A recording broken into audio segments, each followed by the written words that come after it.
So there's a lot of things that are referred to as tags in the web development world. There are HTML tags, meta tags, title tags, style tags, tags for analytics, alt tags. I mean, you get the picture. There's a lot of different tags. So the type of tags that we're going to be talking about in the Sitefinity Minute are the type of tags you'll find in a content management system like Sitefinity.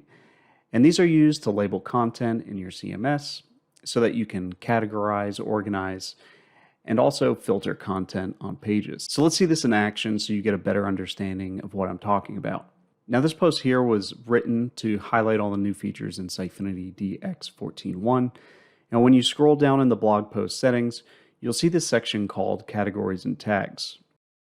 Now we're going to talk about the role of categories in a different video, but to add a tag, you click on the plus sign, and then you can type your keyword in, or you can search for it in the list of tags.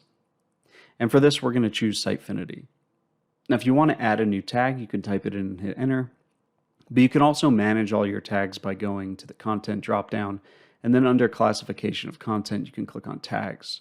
Now here you can create a new tag, find the tags you've already created, and see how many content types a tag has been applied to. Now let's go to our Sitefinity CMS page to see how to filter content on a page using tags. Now on this page, we only want blog posts that are about Sitefinity to show here.